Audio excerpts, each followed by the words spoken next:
Hey there, Tiffany here with Years of Years, and it's this day in Disney for July 2nd.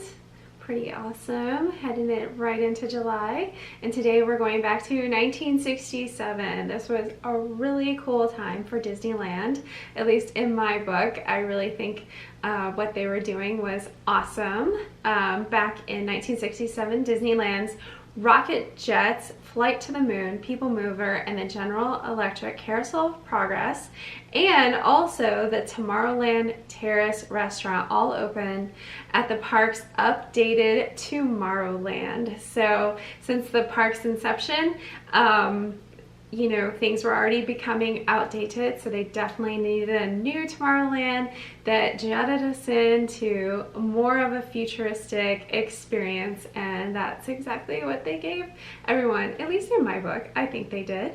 So the rocket jets are a 12-person spinning rocket attraction, and it sat above the people mover in Tomorrowland Plaza era, just like it does at Magic Kingdom. Now it's actually on the ground at Disneyland. So I think it takes a little bit out of it, just not to be so high up like when you're up on the, you know, the rocket jets or whatnot. It's more of an exciting adventure. But anyway, so Flight to the Moon is the refurbished Rocket to the Moon, which opened with the park in 1955. And the People Mover, a family-friendly attraction, offers leisurely ride over Tomorrowland. So that's also a Disneyland ride that doesn't exist anymore, but we do have it at the Magic Kingdom over at Disney World. And so due to its success in the 1964-65 World's Fair, General Electric continues to sponsor of the Carousel of Progress, which sponsored by Coca-Cola. The Tomorrowland Terrace features a stage for live entertainment, which is awesome. I love this Disneyland version of Tomorrowland. It's definitely my favorite. But going back to the original dedication, I wanted to read this to you, what Walt said.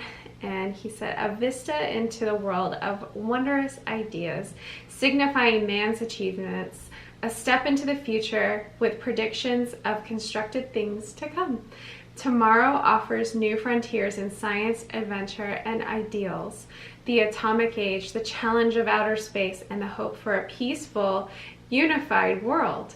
During the dedication, Walt Disney started speaking, was told that he wasn't yet on air, and then he had to restart once the television viewers were watching. And of course, things like that happen all the time, and they still do. Back then especially, because technology wasn't quite there yet. But honestly, it still happens today, so I don't know if we've really fixed that kind of problem.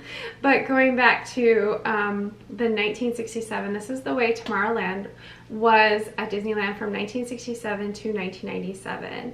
And it, like I said, it had been more and more, it was quickly becoming outdated. So most of the attractions were only there as advertisements for various sponsors. So it really needed a shot in the arm. And I think they just, like I said, did a fantastic job. Despite, even though they had done the 1959 Tomorrowland expansion, and they still needed a lot more. The original layout was actually demolished, except for a few buildings. The addition of the Carousel of Progress, Adventure Through Inner Space, an improved and larger Circle Vision Auditorium, Flight to the Moon, and the People Mover helped give Tomorrowland its World on the Move. And so to me, it just seems like they were really giving lots of concepts in futurism in transportation. And I always harp on this. I don't feel like society has brought in enough futurism and transportation. I think, it's really stopped at the automobile to some degree. We don't really travel with multiple transports like in other countries. In Asia they do, and in places in Europe, but for the most part we either use cars, maybe buses, but mostly the automobile. And so I do think we could have better transportation, but I always have to bring that up. You kids, come on, get some new inventions in America for towns that are beautiful and fun to ride and make towns even more beautiful and cohesive. But anyway, those are just my ideas. So the World on the Move was really what they were doing, and it was just an exciting time. If you go on YouTube, you can actually, if you put in Disneyland Tomorrowland 1967, there's actually a whole show that Disney produced for television that talks about the way all the plans, and it's just like promoting what's going to happen with Tomorrowland, or how it's going to be, and it's in Tomorrowland, and shows you everything. So it's actually really well done, and you can see people in their clothes and everything from the time period, and you know, most people are dressed up. Oh, I love that. And they look so nice. And then you see Mickey in his space costume, and he has the clear astronaut helmet. Of course, the ears, I love how they cut the ears right around his ears, and there's other astronauts around. And I love all the white theming, and then the colors come in with the People Mover. There's different colors for the rides and stuff, and that's where you see that. But it's very white, and it's kind of like our Tomorrowland over at the Magic Kingdom is becoming very, like, it's losing a lot of the stuff from before. There's a lot more white to it, especially the new feature that they have going between you know, the castle area into Tomorrowland. That new structure is all white, so very interesting. I'll see where they're taking Tomorrowland in different places with the theming.